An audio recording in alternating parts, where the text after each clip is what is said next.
ग्रामायण ग्रामायण घेऊ श्वास हा नवा, ग्रामायण ग्रामायण घेऊ ध्यास हा नवा, ग्रामायण ग्रामायण जे हार्दिक स्वागत करते आहे. हे आपलं 30वं पुष्प आहे. आपल्या संकटाला संधीमध्ये रूपांतर करण्यासाठी म्हणून ग्रामायणनी आपल्या सर्वांसाठी ज्ञानगाथा, चिंतनगाथा, सेवागाथा या वेगवेगळ्या माध्यमातून वेगवेगळ्या व्यक्ती, त्यांचे काम, अनेक विषयांवरती मार्गदर्शन, या सगळ्या गोष्टी आपल्यासाठी व्हर्च्युअल माध्यमातून आणलेल्या आहेत. ग्रामायण शिवभावे जीवसेवा हे ब्रीद घेऊन आपण काम सुरू करतोय आणि अजूनही करतो आहे. जनसामान्यांना सामाजिक चळवळींशी, सामाजिक जाणीवेंशी जोडण्यासाठी आणि आपलं वेगवेगळ्या विषयांवरचं ज्ञान वाढावं यासाठी म्हणून आपण ज्ञानगाथेचं आयोजन करतोय. आजचं हे 30वं पुष्प आपल्यासाठी गुंफतायत नागपुरातील आणि मध्य भारतामधील सुप्रसिद्ध वृद्ध रोग तज्ञ डॉक्टर संजय बजाज. डॉक्टर बजाज हे अनेक वर्षांपासून आपल्या इथे वृद्धांसाठी, विशेषत्वाने वृद्धांसाठी वैद्यकीय सेवा देत आहेत.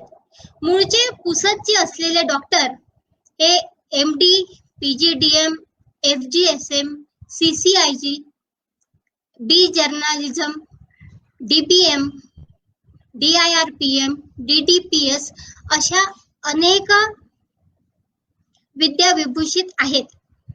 इंडियन जेरियाटिक सोसायटीचे ते फाउंडर सेक्रेटरी आहेत. महाराष्ट्र इंटर्न्स असोसिएशनचे ते प्रेसिडेंट आहेत. Post graduate club PSM GMC नागपूरचे ते सेक्रेटरी आहेत. एक्झिक्युटिव्ह एडिटर IMA च्या मॅगझिनचे आहेत. 1992 मध्ये spokesperson national conference of India academy of pediatrics Nagpur, 1999 मध्ये spokesperson Maharashtra state conference IPM Nagpur. त्यांना अनेक अवॉर्ड्स मिळालेले आहेत. डिस्टिंग्विश सर्व्हिस अवॉर्ड, अनेक पुस्तकांचं त्यांनी लेखन केलेलं आहे. जर्नल्सचं एडिटिंग केलेलं आहे. 30 वर्षांपासून ते नियमित लेखनाचं काम करतायत. मराठीमध्ये त्यांनी 4 पुस्तकांचं लेखन केलं आहे. निरामय वार्धक्य, उत्तरायण, तुम्हीच व्हा तुमचे डॉक्टर आणि होम केअर अशा 4 मराठी पुस्तकांचं त्यांनी लेखन केलेलं आहे. ज्येष्ठांचं आरोग्य ह्या विषयावरती त्यांनी मिशन म्हणून काम हातात घेतलेलं आहे आणि तेच मिशन सक्सेस करण्यासाठी म्हणून ते आटोकाट प्रयत्न करत असतात. आजच्या आपल्या ज्ञानगाथेचा विषय आहे ज्येष्ठांचे पडणे आणि त्याच्या प्रिव्हेंटिव्ह ऍक्शन्स. ह्या विषयावरती मार्गदर्शन करण्यासाठी म्हणून डॉक्टर साहेब आपल्यासाठी उपलब्ध झाले आहेत. त्याबद्दल मी त्यांचे हार्दिक स्वागत करते आणि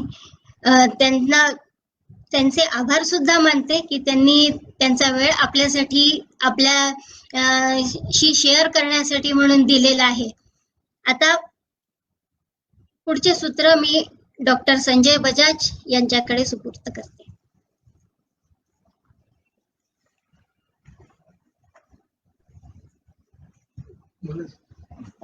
नमस्कार मित्रांनो. स्लाइड.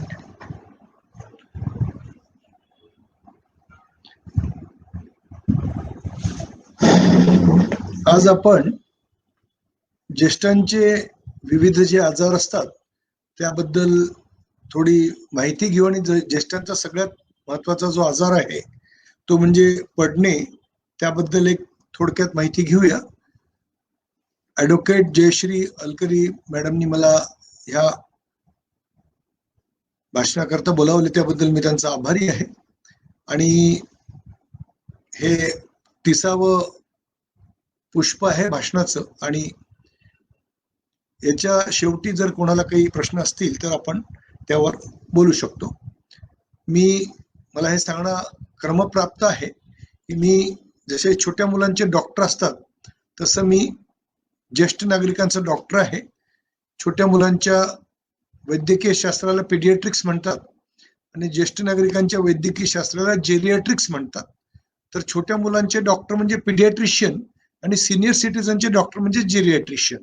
हे शास्त्र भारत देशामध्ये एवढं विकसित नाही आहे, त्यामुळे मला देशाबाहेर जावं लागलं. मी American geriatric society, British geriatric society अशा बऱ्याचशा आंतरराष्ट्रीय संघटनेचा आजीवन सदस्य आहे. आपण नेहमी हार्ट अटॅक आला किंवा डायबिटीज आहे या सर्व गोष्टीला आपण घाबरून खूप महत्व देतो, परंतु जो अतिशय महत्वाचा आजार आहे ज्येष्ठांचा तो म्हणजे विविध कारणांनी पडणे, तोल जाण्याने पडण्याची भीती. आणि दर 3 सेकंदाला विश्वामध्ये एक फ्रॅक्चर होते पडल्यामुळे. हा एक खूप मोठा आकडा आहे.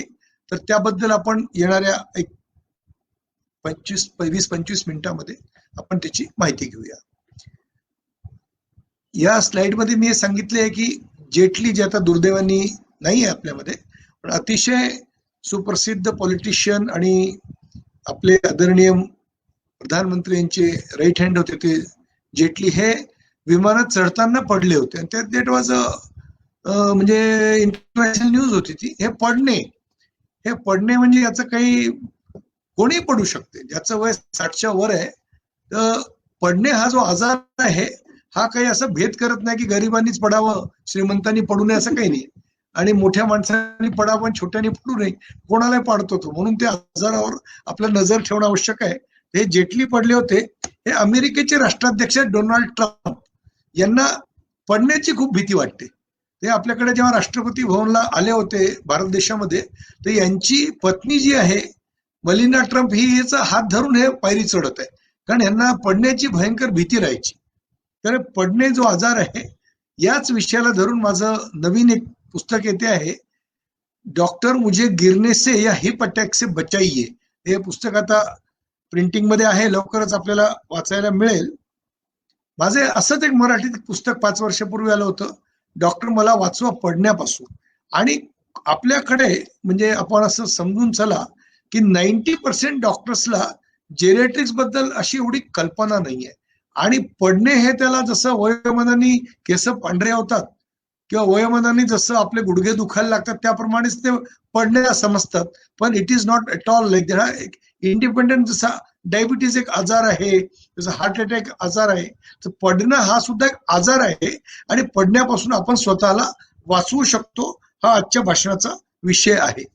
याच्यामध्ये अतिशय महत्वाचा रोल हा एक्झरसाइज म्हणजे व्यायाम हा प्ले करतो. आपल्याकडे एक्झरसाइजला एवढं इम्पॉर्टन्स नाहीये.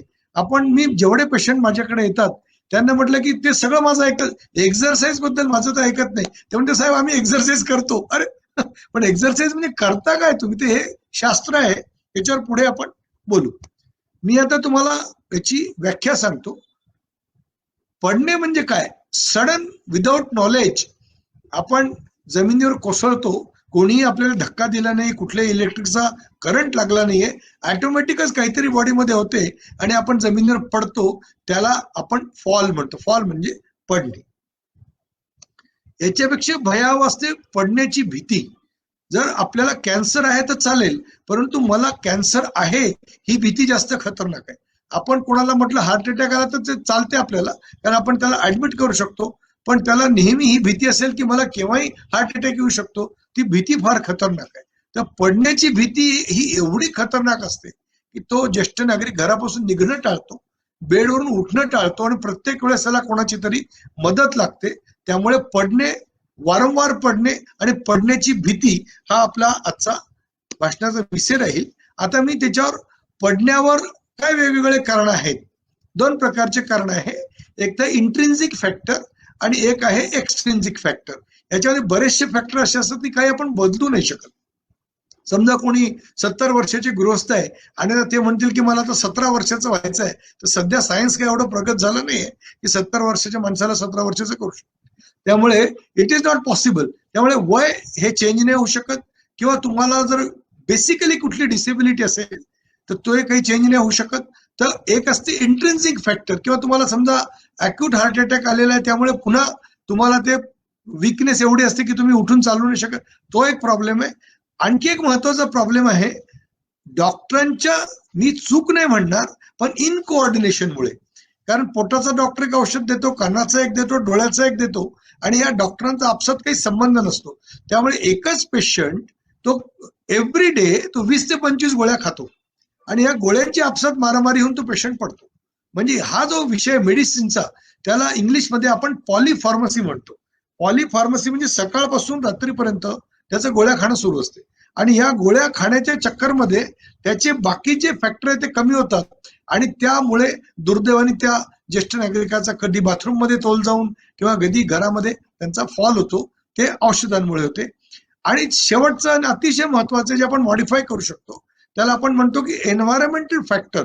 म्हणजे बाथरूम मध्ये जर पाणी पडलेलं असेल तर आपण तिथे स्लिप होऊ शकतो, किंवा आपल्या पायातले जोडे व्यवस्थित नसतील, किंवा आपण ज्यावर चालतो आपण ती जमीन जर अनइव्हन असेल तर त्याच्यावर सुद्धा पडण्याची भीती असते. याबद्दल थोडक्यात आपण माहिती घेऊया. आणि बरेच वेळा आपण आपल्या शरीरामध्ये असे काही तत्व असतात जे इतर डॉक्टरांना त्याचं महत्व नसते. समजा कोणी तरुण आहे त्याच्या टेस्ट आणि जो एल्डरली आहे, ज्येष्ठ नागरिक आहे, त्याच्या ब्लड टेस्ट हे थोड्या वेगळ्या असतात.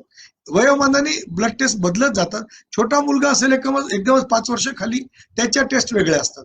तर सिनियर सिटीजन मध्ये अमेरिकन जेनेटिक सोसायटी ऍडवाइस करते की तुमचं वय जर 60च्या वर असेल तर तुम्ही तुमचं कॉम्प्रिहेन्सिव्ह जेनेटिक असेसमेंट करून घ्यावं. म्हणजे एकदाच खूप साऱ्या महत्वाचे टेस्ट असतात, आणि एकदा जर एका करून घेतल्या एक 4-5 वर्ष आपल्याला फुरसत असते. यामध्ये थायरॉइडची टेस्ट आहे, vitamin B12, vitamin D, calcium, ह्या सगळ्या टेस्ट करून घेणं आपल्यासाठी फायद्याचं आहे. आणि या टेस्ट काय खर्च नाही, हे इन्व्हेस्टमेंट आहे. जर तुम्हाला B12 कमी असेल तर तुमचे डॉक्टर ते दुरुस्त करायला सांगतील.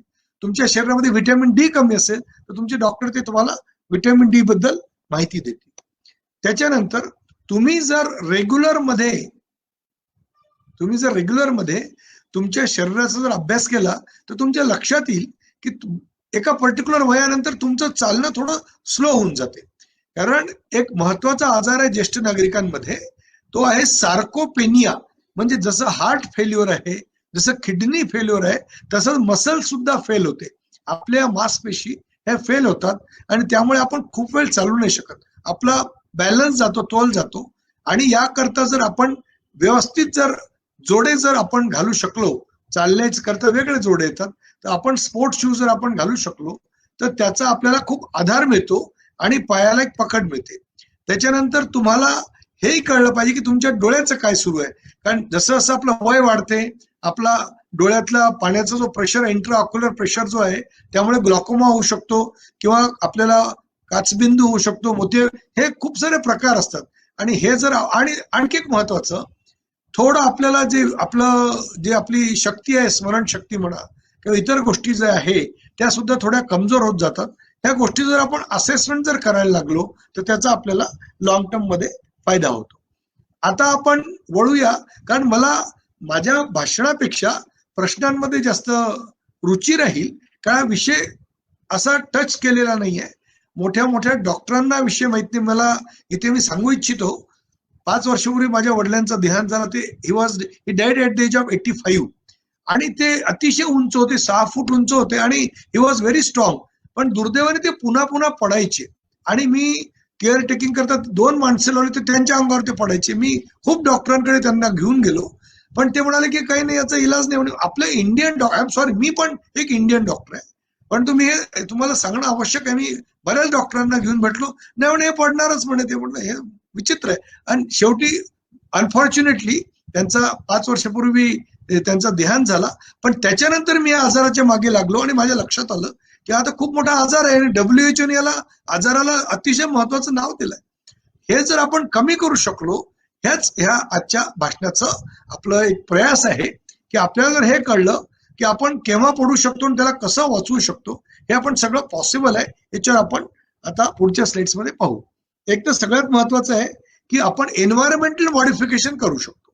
म्हणजे जर आपल्या बाथरूम मध्ये जर आपण एक मॅट टाकू शकलो पर्टिक्युलर प्रकारची, त्याला आपण शॉवर मॅट म्हणतो. ज्यांच्याकडे मी अलकरी आजोबांकडे बसलोय, म्हणजे ऍडव्होकेट जयश्री अलकरी मॅडमकडे बसलोय मी, त्यांचे जे सासरे आहेत श्री मधुसूदनजी अलकरी यांनी, मी माझ्या मदतीने यांनी स्वतःच्या, ते पुढे साईडमध्ये दाखवेल, यांनी स्वतःच्या बाथरूम मध्ये मॅट टाकून घेतली आहे. आता मॅट पहा, आता किती इंटरेस्टिंग आहे. मॅट 1-1.5-2 हजारामध्ये मॅट येते, पण तो हाड मोडल्यावर 1.5-2 लाख रुपये लागतात. तर मला वाटतं की 100% पेक्षा 1% जास्त इझी आहे. नेक्स्ट, आपण समजा खाण्यामध्ये जर प्रोटीन जास्त असल्या आपल्या जेवणामध्ये, आपल्या मसल्स स्ट्रॉंग होतील. मी तुम्हाला स्ट्रॅटेजीज सांगतोय की ज्यामुळे आपण पडणं अवॉइड करू शकतो. एक आहे एन्व्हायरमेंटल मॉडिफिकेशन, त्याच्यानंतर खाण्यावर आपलं लक्ष, प्रोटीन जास्त लागतील आपल्याला मोबिलिटी पाहिजे. आजकाल वेस्टर्न कंट्रीजमध्ये एक सगळ्यात मोठा आजार ज्येष्ठ नागरिकांमध्ये आला आहे, या स्लाइडमध्ये नाही येतो. त्याचं नाव आहे सेडेंटरियनिझम, म्हणजे एका ठिकाणी तासनतास बसून राहणे. तर असा ऍव्हरेज काढण्यात आला आहे की 13 ते 14 तास ज्येष्ठ नागरिक एकाच खुर्चीवर बसून राहतात आणि त्यामुळे त्यांना तिथून उठणं फार कठीण आहे. दिस इज सेडेंटरियनिझम. याचा विरोध जर करायचा असेल तर आपल्याला फिजिकल ऍक्टिव्हिटी करावी लागेल, दॅट इज मोस्ट इम्पॉर्टंट. आणि म्हणून एक्झरसाइज आणि फिजिकल ऍक्टिव्हिटी यावर आपण पुढे बोलूया. आता मी तुम्हाला अतिशय महत्वाचे 8 पॉइंट सांगेल आणि हे 8 पॉइंट प्रत्येकाने जर लक्षात ठेवले तर त्यांना सुद्धा हे लक्षात येईल की तुम्ही your first fall can be your last fall, किंवा तुम्ही जिवंत असेपर्यंत एकदाही पडणार नाही, याची गुरुकिल्ली मी तुम्हाला देतोय. सगळ्यात महत्वाचं आहे मेडिकेशन्स. तुम्हाला जेवढ्या कमी औषधी तुम्ही घ्याल तेवढं तुम्ही फायद्यात राहाल. कारण नंबर ऑफ ड्रग्ज जे आहे या औषधांची आपसात मारामारी होते. कारण प्रत्येक आजाराला गोळी घ्यायची नसते, हे आपल्या लक्षात ठेवायचं. आणि आपण आपल्या डॉक्टरांशी भांडलं पाहिजे की गोळी तुम्ही कशाला देता मला एक्सप्लेन करा. आपल्याकडे उलटच आहे, कानाचा डॉक्टर 2 गोळ्या देतो, नाकाचा 2 देतो, पोटाचा 2 देतो, त्याची टोटल केली की 20 गोळ्या होतात. आणि प्रत्येक डॉक्टर म्हणतो माझी गोळी बंद नाही करायची. आणि मग करायचं काय पेशंटनी? ते पेशंटला हुशार व्हावं लागेल. त्याच्यानंतर आहे पोस्चरल हायपोटेन्शन, म्हणजे बऱ्याच ज्येष्ठ नागरिकांचं जसं जसं वय वाढते, जरी त्यांना ब्लड प्रेशर असलं, एक रिव्हर्स फिनॉमिनन लाईफमध्ये येते. माझे मोठे वडील आहे, ही इज 94, ते 4 बीपीच्या गोळ्या घ्यायचे. आता त्यांना बीपीच्या गोळ्या मी बंद केल्या, वरून त्यांना मी मीठ खायला देतो की तुमचं बीपी वाढलं कसं पाहिजे. त्याला आपण म्हणतो पोस्चरल हायपोटेन्शन. नंतर तुम्ही पायात काय घालता हे अतिशय महत्वाचे आहे. तुमचे जोडे कुठल्या प्रकारचे आहे. मी पुन्हा सांगेल की जोड्यावर नवीन जोडा घेणं आणि तो 2-3 वर्ष चालवणं हा खर्च मुळीच नाहीये. तुमच्या जोडे जर तुमचे चांगले असेल तर you can reduce your fall bye 50%. नंतर दरवर्षी तुम्ही आपल्या डोळ्याच्या डॉक्टरांना दाखवा. तुमचं कॅटरॅक्ट असेल, काचबिंदू, मोती, हे सगळं पहा. तुमच्या चष्म्याचा नंबर दुरुस्त करून घ्या. त्याच्यानंतर तुम्हाला व्हिटॅमिन डी, आपल्याकडे आजकाल उन्हात बसण्याचा प्रकार फार कमी झालाय, तर व्हिटॅमिन डी चे रेडीमेड पाऊच मिळतात. ते सगळं पुढे बोलणार आहे मी. पाऊच जर तुम्ही घेतले रेग्युलर मध्ये आणि तुम्ही जर रेग्युलर 30 ते 40 मिनिटं जर व्यायाम केला, कारण व्यायामाला सबस्टिट्यूट नाहीये. माझ्या प्रत्येक पेशंटला मी सांगतो, तुम्ही जेवण नाही केलं तरी चालेल, तुम्ही उपवास करा, परंतु तुम्ही व्यायाम जो आहे हा तुम्हाला कमीत कमी 30 मिनिटं आणि जास्तीत जास्त 60 मिनिटं प्रत्येक माणसांनी, स्त्री पुरुष यांनी व्यायाम केलाच पाहिजे. त्याच्यानंतर आहे हाडांची ठिसूळता, याला आपण ऑस्टिओपोरोसिस म्हणतो.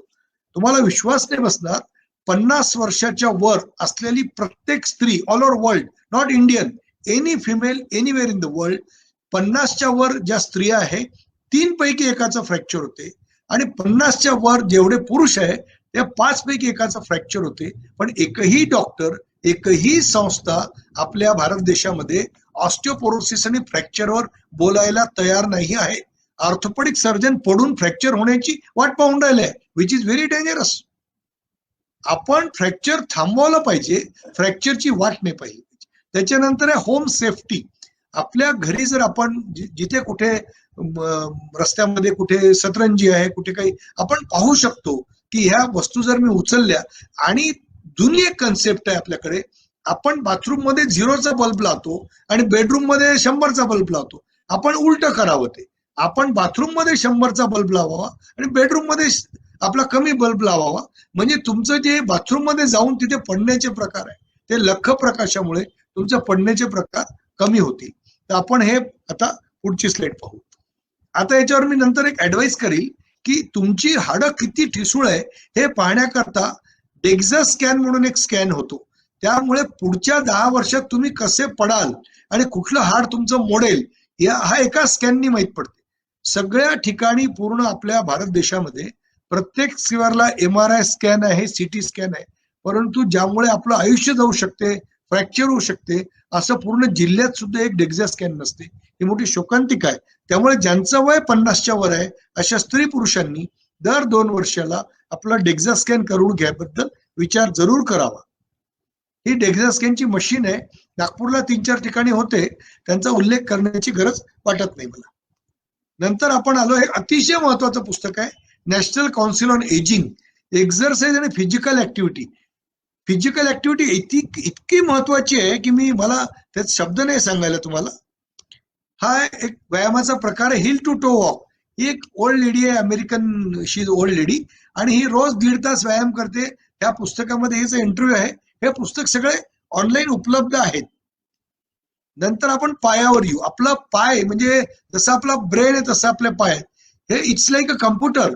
त्याच्यामुळे एवढे अरेंजमेंट आहे, जर आपण रेग्युलर जर आपला व्यायाम करायला लागलो तर ह्या पायात असणाऱ्या ब्रेनला चालना मिळेल, आणि जेव्हा तुमची पडण्याची ऍक्च्युअल वेळ येईल तेव्हा ते तुम्हाला उभं राहण्यात मदत करतील आणि they will prevent your fall. आता हे वेगवेगळ्या प्रकारचे वेट कफ आहे. आपण समजा म्हटलं की मी माझी ताकद वाढवतो तर आपल्याला एक्सटर्नल पॉवरची गरज पडते. तर आपण तसं पायाला जिथे घुंगरू बांधतो तिथे जर हे वेट कप आहे वेगवेगळ्या वजनाचे, 0.5 किलो, 1 किलो, 1.5 किलो, 2 किलो, हे जर आपण पायाला बांधून जर याचा आपल्या तज्ज्ञांकडून जर व्यायाम करू शकलो तर मी सांगतो तुम्हाला, यू कॅन रन, धावू शकता तुम्ही. म्हणजे तुम्हाला विश्वास नाही बसणार, एवढी कॅपॅसिटी वाढते याच्यामध्ये की ज्याला उभं राहता येत नाही तो माणूस रोज 5 किलोमीटर चालू शकतो. एवढी ताकद आपल्याला या सगळ्या स्ट्रेंथनिंग, या व्यायामाच्या प्रकाराला आपण स्ट्रेंथनिंग म्हणतो. त्याच्यानंतर त्याच्यावर मी ऑलरेडी बोललोच आहे की आपल्याकडे घरी कुठे पोअर लाइटिंग असेल तर लाईटची, आणि दुसरं एक महत्वाचं, तुमचं बेडरूम आणि तुमचं बाथरूम याच्याकडे बाय वे लाईट ठेवा.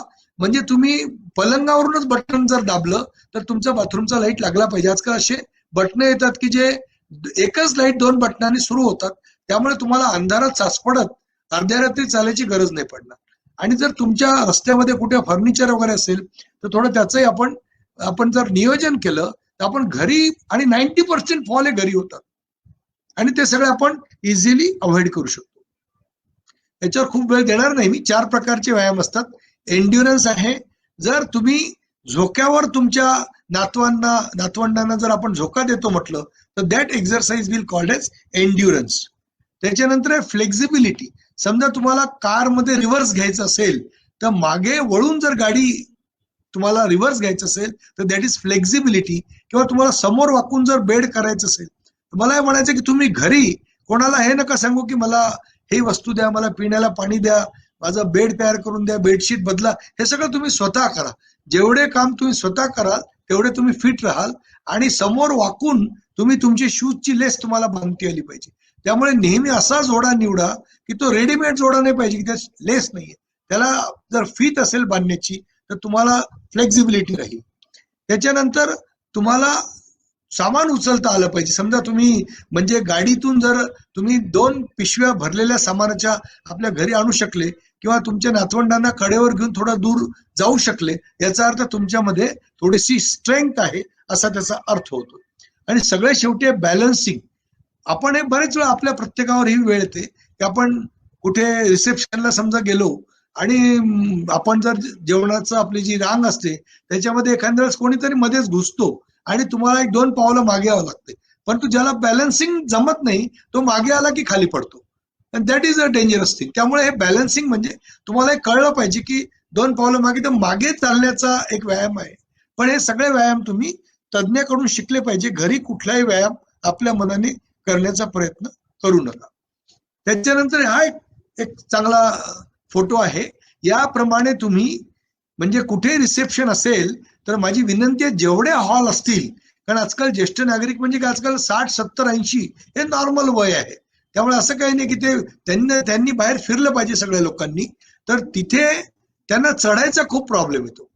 म्हणजे या लोकांना सिनियर सिटीजनला आधार कोण देणार, आणि आजकाल असं आहे की कोण कोणाला आधार मागणार, आणि त्यामुळे जर असा जर रॉड बाजूला असला तुम्हाला, जर त्याला धरून आपण जर चढू शकलो, तर प्रत्येक हॉलमध्ये मी मोठे मोठे हॉटेल्स पाहिले, हॉस्पिटल पाहिले, सगळं पाहिलं, कुठेही हे रॉड नसतात. मी एका रिसेप्शन मध्ये मी दिल्लीला गेलो असता, तिथला हा फोटो आहे. मला हा फोटो एकदम आवडला, म्हणून या स्लाइड मध्ये टाकला की प्रत्येक मॅरेज हॉलमध्ये असं जर असं असलं तर त्याचा त्यांना फायदा होईल. हा माझा स्वतःचाच फोटो आहे. मी माझं असं म्हणणं आहे की प्रत्येकाने बाथरूम मध्ये जर मॅट टाकली तर खूप सारे फॉल आपण अवॉइड करू शकतो, आणि पडल्यानंतर जे फ्रॅक्चरचे प्रकार आहे ते कमी होतात. मी याआधी तुम्हाला म्हटलं होतं की आमचे जे मित्र आहे अलकरी आजोबा, तर त्यांच्या बाथरूम मध्ये आम्ही ही चटई टाकलेली आहे, mat. This is called a shower mat. मला नाव सांगायला आवडेल, नागपूरला जयश्री ट्रेडर्स आणि मलिक डेकोर या दोन्ही दुकानामध्ये हे मॅट मिळतात, आणि हे महाग नाही, हे मानसिक किंमत आहे.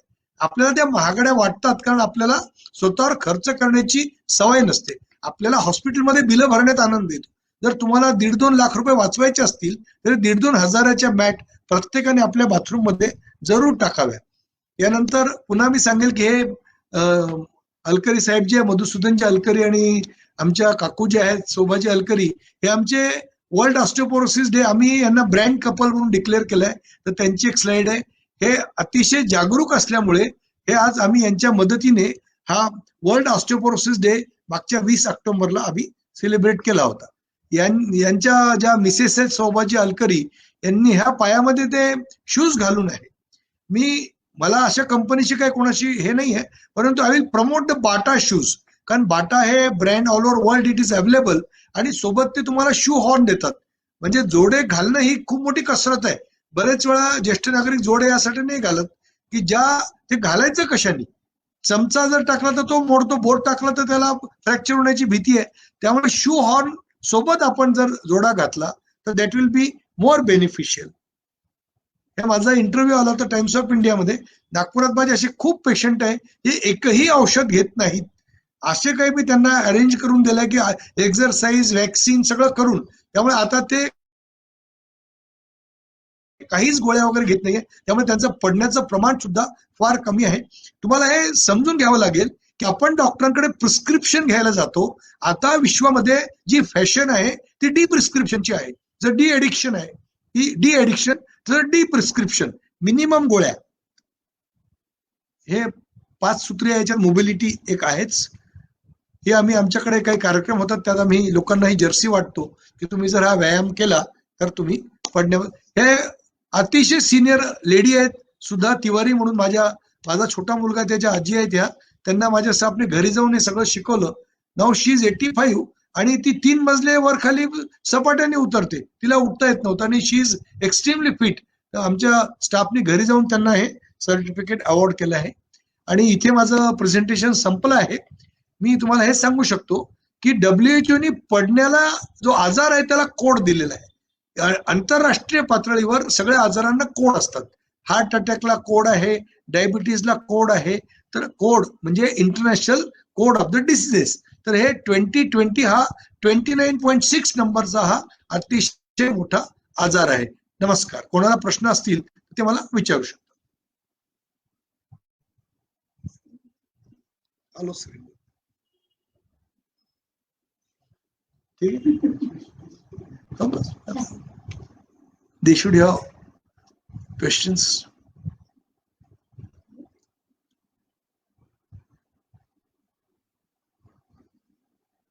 सुरू आहे ना?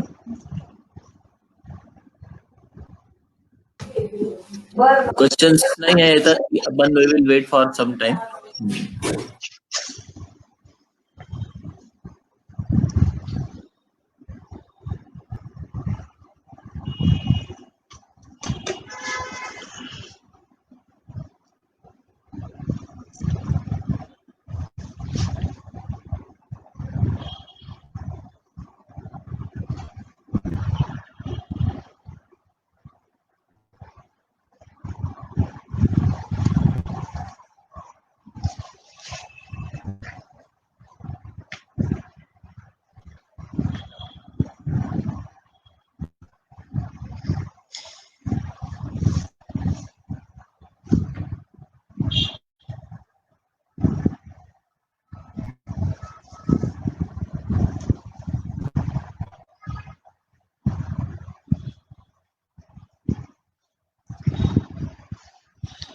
अनिल सांबरे यांचा प्रश्न आहे, आपले मार्गदर्शन टेक्स्ट स्वरूपात सर्वांना कृपया उपलब्ध करून द्यावे असे वाटते. तर उत्तर द्यायचं काय?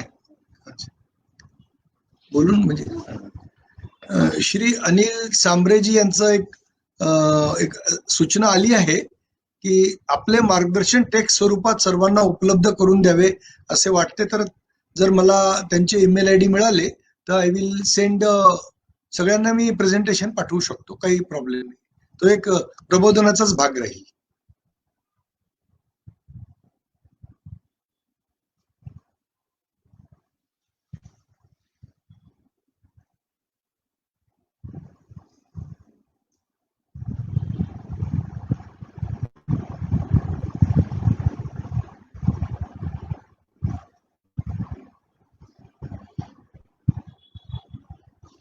तोच प्रश्न आहे.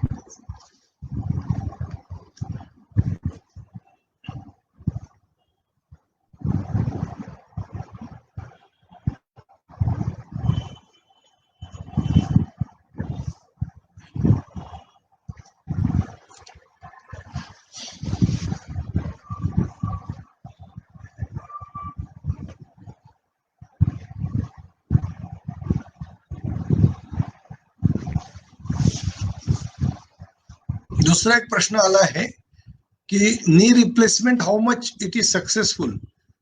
कसं आहे की नी रिप्लेसमेंट हा एक अतिशय महत्वाची एक सर्जरी आहे आणि ते रिलेटिव्ह आहे सगळं. आपण कोणाला त्याची गरज आहे आणि त्यांचे मसल्स किती स्ट्रॉंग आहे, किती वीक आहे. नी रिप्लेसमेंट हा अतिशय महत्वाचा आणि खूप मोठा विषय आहे. ते त्या कॅन्डिडेटवर अवलंबून आहे की त्यांची मानसिक स्थिती काय, म्हणजे कॉग्निटिव्ह पॉवर किती आहे आणि त्यांच्या मसल्स किती स्ट्रॉंग आहे आणि त्यांची झीज किती कुठल्या लेवलला आहे, त्या बेसवर नी रिप्लेसमेंट इज ऍडवाइज्ड. आणि मी म्हणेल की कुठलाही पर्याय नसेल आणि हालचाल टोटली थांबली असेल तर knee replacement is extremely successful. आणि आजकाल सगळं कम्प्युटराइज असल्यामुळे वी कॅन डिपेंड, फक्त तो कॅन्डिडेट चांगला प्रॉपर निवडला पाहिजे. गरज नाही तिथे रिप्लेसमेंट होणं हे लॉंग टर्म मध्ये धोक्याचं असते.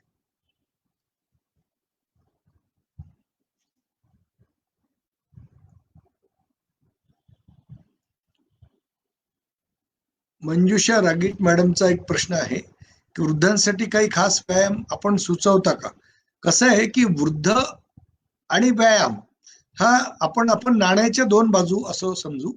आणि ज्या वेस्टर्न कंट्रीज आहे त्या कंट्रीज मध्ये ज्येष्ठ नागरिकांसाठी कंपल्सरी व्यायाम हा विषय असतो. म्हणजे त्यांना त्यांची अॅन्युअल वेलनेस व्हिजिट असते, त्याच्यामध्ये त्यांना व्यायाम करणं अनिवार्य. मी तुम्हाला सध्या जर्मनीचं सांगेल, आपण सगळे कोरोना बाधित आहोत, कोरोना अफेक्टेड आहोत.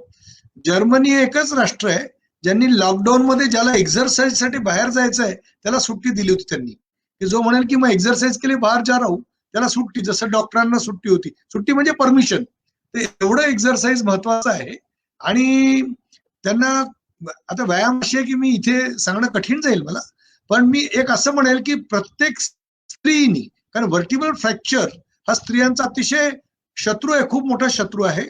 त्यामुळे प्रत्येक स्त्रीनी वयाच्या 45 वर्षानंतर, म्हणजे त्यांना माहवारी बंद झाल्यानंतर, त्यांनी रोज 5 मिनिटं पालथं झोपण्याचा प्रयत्न करावा.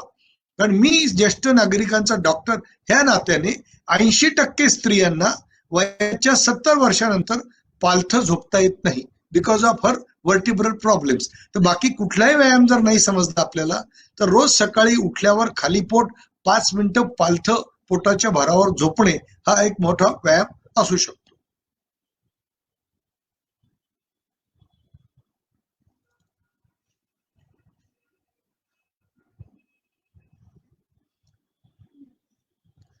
आणखी एक प्रश्न आला आहे की सोडियम पोटॅशियम पर्सेंटेज याबद्दल आपण सांगावे. कसं आहे की सोडियम पोटॅशियम हे विषय जे आहे, युजली सोडियमची मात्रा रक्तामध्ये 135 ते 145 मध्ये पाहिजे आणि वेगवेगळ्या आजारामध्ये ही मात्रा कमी जास्त होत राहते. परंतु मी हे म्हणेल की तुमचं जेवण जर व्यवस्थित असेल, वरून तुम्ही खूप मोठ्या प्रमाणावर जर तुम्ही सॉल्ट घेत असाल तर ती वरून साखर किंवा वरून मीठ हे दोन्ही घेणं जर आपण कमी केलं तर तसंच आपली सोडियम पोटॅशियम ही जी कंटेंट्स आहे हे आपले चांगले राहतील. आणि ओव्हरऑल जर तुम्ही जर एक मोठं फळ रोज खात असाल, मी जर म्हणलं की जसं तुम्हाला जमत असेल तर ऍपल, एक जुनी म्हण, हे सगळ्या म्हणी खूप जोरदार आहेत. And apple a day keeps doctor away. त्याचप्रमाणे आपण आपल्याला एक चुकीची आपल्या मनामध्ये विचार आहे की आपण केळ जर खातो म्हटलं तर आपल्याला त्यामुळे आपलं वजन वगैरे वाढेल. पण it is not at all like that. केळ हे अतिशय महत्वाचं फ्रूट आहे. आणि मी स्वतः म्हणेल की चांगल्या मात्रेकरता तुमच्या शरीरामध्ये सोडियम, पोटॅशियम, कॅल्शियम हे सगळ्या एलिमेंट्स करता तुम्ही एक ऍपल, एक केळ हे असे जर सीझनल सगळे फळं जर आपण खायला लागलो तर आपल्याला वरून काही घेण्याची गरज पडणार नाही.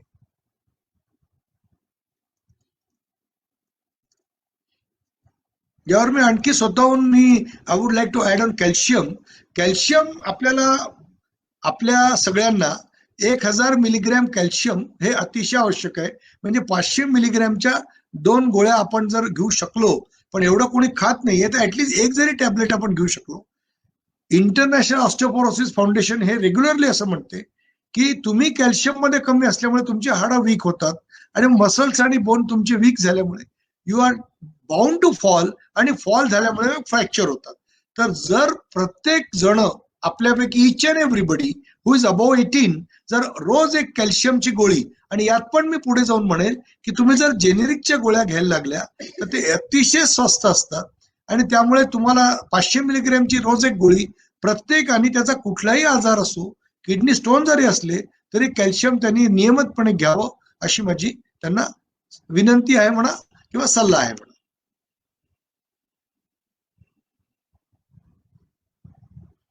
पार्किन्सन्स, मिस्टर सराफ म्हणून आहे, संजय सराफ. पार्किन्सन्स करता विशेष काळजी कशी घ्यावी? अतिशय सुंदर, अतिशय महत्वाचा प्रश्न आहे. पार्किन्सन नावाच्या महान शास्त्रज्ञांनी, हा ऍक्च्युली मसल्सचा आजार आहे आणि त्याची काळजी आता मी तुम्हाला काय सांगू. आपल्याकडे पार्किन्सन डिझीज झाला म्हणजे त्याला एक स्टॅम्प लागून जातो. जसं जुन्या काळी कुष्ठरोग झाला म्हणा किंवा असं काही. पार्किन्सन हा आजार अवॉइड करता येतो, ते आपल्याला समजणं आवश्यक आहे. आणि पुन्हा आपण स्क्वेअर वनवर फिरून आलो की एक्झरसाइज जर तुम्ही केला तर पार्किन्सन हा आजार तुम्हाला होऊ शकणार नाही, समजून घ्या तुम्ही. आपल्याकडे आय एम नॉट अवेअर का आपलं म्हणजे आपली काही दुश्मनी आहे व्यायामाशी, आपलं एक्झरसाइजची आपली काहीतरी दुश्मनी आहे. आणि आणखी एक महत्वाचं, मला व्यायाम येतो ही एक मिसकन्सेप्शन आहे. आणि कुठलाही डॉक्टर व्यायाम सांगत नाही, तो म्हणतो की तुम्ही व्यायाम करा. अरे व्यायाम करा म्हणजे काय करा? व्यायाम हे शास्त्र आहे, सुपर स्पेशालिटी आहे. माझे ओव्हरसीज जे अमेरिका, इंग्लंडमध्ये मित्र मैत्रिणी आहे, तर त्यामध्ये बरेचसे लोक they are professor in exercise, they are head of the department of exercise. एवढ्या प्रकारचे व्यायाम आहे, एवढे सायंटिफिक पद्धतीचे व्यायाम आहे. पार्किन्सन या आजारामध्ये विशेष काळजी म्हणजे सगळ्यात महत्वाची काळजी आहे की त्यांनी दिवसातून 2 वेळा 30-30 मिनिटे व्यायाम करावा. म्हणजे मला याचे सांगणं आवश्यक वाटते, कारण हा अतिशय महत्वाचा प्लॅटफॉर्म आहे ग्रामायणचा. म्हणजे एकही न्यूरोलॉजिस्ट, म्हणजे पुन्हा रिपीट करतो, एकही न्यूरोलॉजिस्ट पेशंटला व्यायामाबद्दल सांगत नाही. सिंडोपा प्लस लिहून देतो, दिन में 4 बार, बाद में 5 बार, बाद में 6 बार, बाद में 8 बार. अरे पण व्यायाम सांगा ना बाबा. मग 4 गोळ्या 3 वर येतात, 2 वर येतात, गोळ्या बंद होतात. No one tells, no one refers to the patient for physiotherapy आणि फॉर द एक्झरसाइजेस. तर पार्किन्सन करता तुम्ही जो अतिशय सुंदर प्रश्न आहे, अशा पेशंटनी व्यायाम करावा. That is my advice.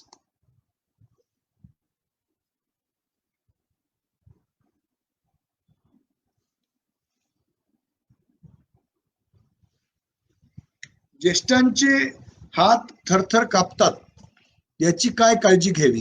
हे पुन्हा आपण तिथेच आलो की आधी आपण त्यांना काही डेफिनेट काही इश्यू असतील, त्यांना ट्रेमर्स असतील, तर बरेच लोक मद्यपान करतात, बरेच लोक धूम्रपान करतात.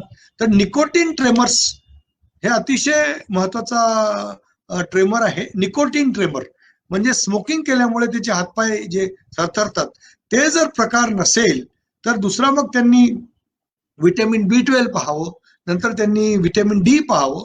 आणि हे जर 2 नसतील तर मग त्यांच्याकरता तोच मी जे म्हटलं ते स्क्वेअर वन पुन्हा.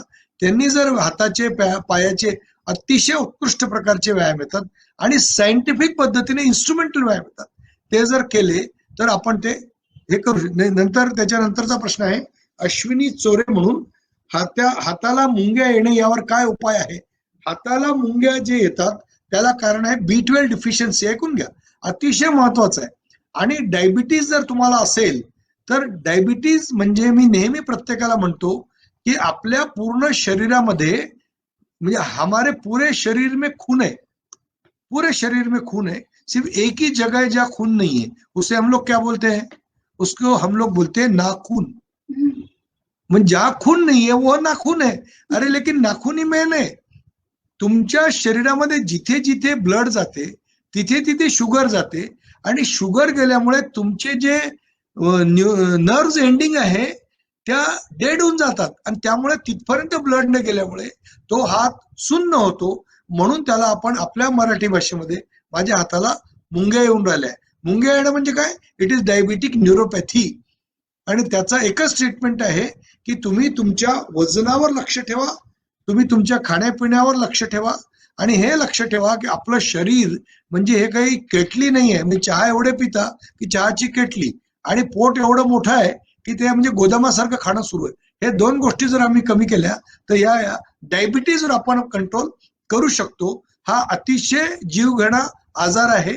डायबिटीजमुळे मुंग्या येण्याचा प्रकार जास्त मोठ्या प्रमाणात असतो. झोपून उठताना काय काळजी घ्यावी?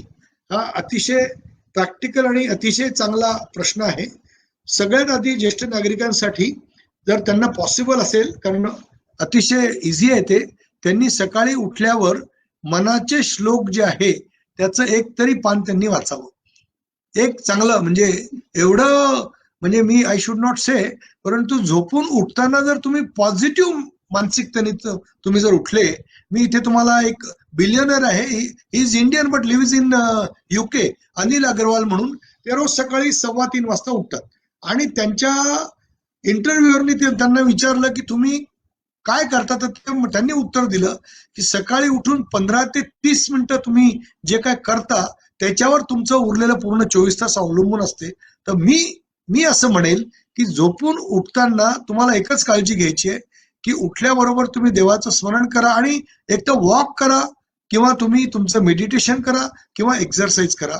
तुमचा सकाळचा वेळ तुम्ही don't waste in any kind of, सकाळी टीव्ही पाहणं वगैरे मी डिस्करेज करतो. वर्तमानपत्र वाचणं ही अतिशय खराब सवय आहे. सकाळी इथे ऍक्सिडेंट झाला ती काही अर्थ नाही त्याला. रोज वर्तमानपत्र सायंकाळी वाचा, तुम्ही रात्री झोपताना वाचा. वर्तमानपत्र सकाळी नका वाचू, because that leads to wrong thoughts.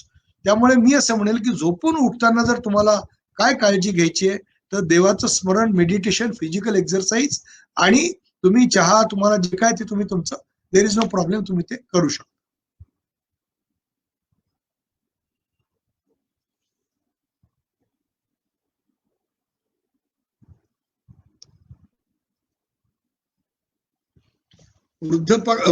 मंजूषा रागीट मॅडमचं आहे, वृद्धापकाळात स्मरणशक्ती कमी होते, त्यासाठी काय सांगा? कसं आहे की आपण जसं जसं आपलं वय वाढते आपण संपर्क कमी करण्याचा प्रयत्न करतो. तो प्रयत्न आपण त्याला डिस्करेज करायचा. आपण मनुष्य स्वभाव असा असतो की त्याला कम्फर्टची सवय असते. त्यामुळे आपण चांभार चौकशा करणं सुरू करायचं. आपण स्वतःला पोलीस इन्स्पेक्टर समजायचं. मुलं असतील तर बा कुठे गेला होता, कोणाला भेटला, केव्हा येणार, ज्याला भेटलं त्याचं नाव काय, हे सगळ्या हे चांभार चौकशा करत राहायचं. म्हणजे तुमचं जे मेंदू आहे तो ऍक्टिव्ह राहील. नंतर कॉन्टॅक्ट कमी नाही करायची. तुमच्या घरी आता कोरोना असल्यामुळे घरी पत्रिका येणं बंद झालंय. आता मी म्हणेल जन्म मरण परण, म्हणजे जन्म झाला तर तिथे पोहोचा, मृत्यू झाला तर तिथे पोहोचा आणि कुठे लग्न असेल तर तिथे पोहोचा. म्हणजे try to attend all the programs आणि कीप युअर सेल्फ ऑक्युपाईड. आणि तुम्ही क्रॉसवर्ड सोडवा. तुम्ही जर वर्तमानपत्रात येणारे शब्द कोडे जर सोडवले तर तुमची स्मरणशक्ती थोडी वाढेल. अतिशय महत्वाचं आहे की तुम्ही रोज एकदा एक कप कॉफी घ्या. अराउंड आफ्टरनूनला वगैरे तुम्ही जर एक कप कॉफी घेतली, coffee is a CNS stimulant, ते ब्रेनवर त्याचा पॉझिटिव्ह इम्पॅक्ट येतो. त्यामुळे तुम्ही कॉफी जर घेतली तर तुमची स्मरणशक्ती वाढण्यास मदत होईल. म्हणाल तर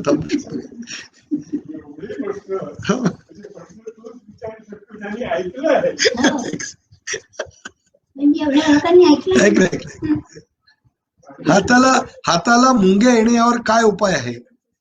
बरं, बाथरूम मध्ये कुठली मॅट वापरावी? ज्योतिताई तारे यांचा प्रश्न अतिशय सुंदर प्रश्न आहे. बाथरूम मध्ये आपण एक शॉवर मॅट म्हणून येते, खूप प्रकारचे मॅट येतात, पण मी ते डिस्करेज करेल. ही टिपिकल मॅट आहे. शॉवर मॅट ही मी विनंती करून 2 दुकानांमध्ये उपलब्ध करायला सांगितले. एक बर्डीवर आहे मल्लिक डेकोर आणि सदरमध्ये जयश्री ट्रेडर्स, दोन्ही ठिकाणी मॅट उपलब्ध आहे. ती कोणाला मिळत नसेल तर तुम्ही ऍडव्होकेट जयश्री अलकरी मॅडमला कॉन्टॅक्ट करा. त्यांच्याकडे मी हे माझं भाषण संपल्यावर दोन्ही नंबर देऊन देईल. तर तुम्ही कृपा करून ती मॅट आपल्या घरी आणि स्क्वेअर फीटनी ती लावायची असते. एंड टू एंड नका लावू, वॉकिंग एरियामध्ये ती लावायची असते. आणि कोणाला अशी मदत हवी असेल तर आमची जी फॉल्स इन्स्टिट्यूट आहे, आम्ही त्यात काही we do not charge anything. Our staff will come to your home. आमचे स्टाफ तुमच्या घरी येतील, मोजमाप करून तुम्हाला ती मॅट आम्ही तुम्हाला लावून देऊ, तुम्हाला मदत करू लावण्यामध्ये. त्याची आमची कुठलीही फीस आम्ही कधी घेत नाहीये. तर शॉवर मॅट वापरावी.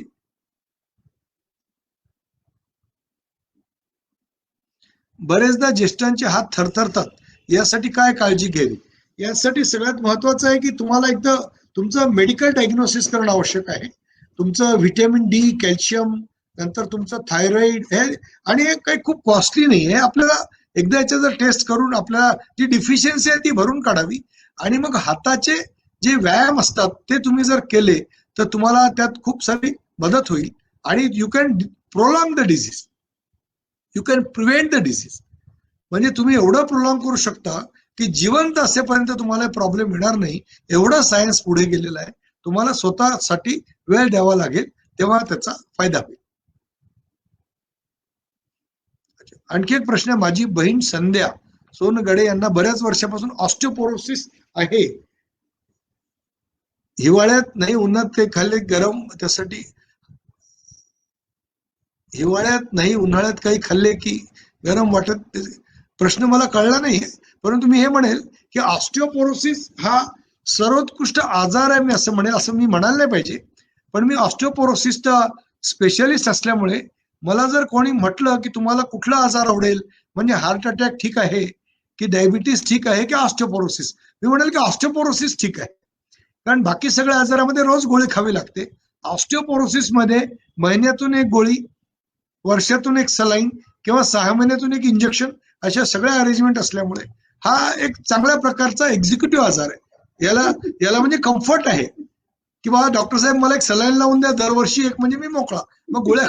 तर आय विल से की दिस इज अ गुड डिझीज, फक्त त्याच्यावर तुम्हाला लक्ष ठेवावं लागेल. त्यांनी पुन्हा हे म्हटलंय की त्यांना आधी आर्थरायटिस होता. आर्थरायटिस हा होता आणि आता नाही असं नाहीच आहे. आर्थरायटिस हा असतोच. आर्थरायटिसच जात नाही, परमनंट घर करून राहत होतो. ते तुम्हाला लक्षात ठेवायचंय. फक्त आधी जास्त होता, आता कंट्रोलमध्ये आहे असं आपण म्हणू शकतो.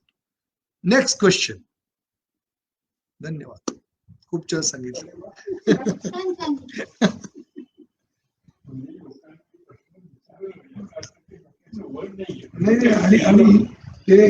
ज्येष्ठ नागरिक हे आपल्या देशाची धरोहर आहे आणि त्यांची काळजी घेणं, त्यांच्या स्वास्थ्याची काळजी घेणं हे आपल्या आयुष्याचं मिशन डॉक्टर साहेबांनी घेतलेलं आहे आपल्या स्वतःवरती. आणि त्यांनी ज्येष्ठांच्या काळजीबद्दल, त्यांच्या पडणे आणि त्याच्या उपायांबद्दल आपल्याला खूप चांगली माहिती दिली आणि आपल्याला एक दृष्टिकोन सुद्धा दिला आहे. तर ग्रामीण प्रतिष्ठानतर्फे आणि मी व्यक्तिशः डॉक्टर साहेबांची अत्यंत आभारी आहे.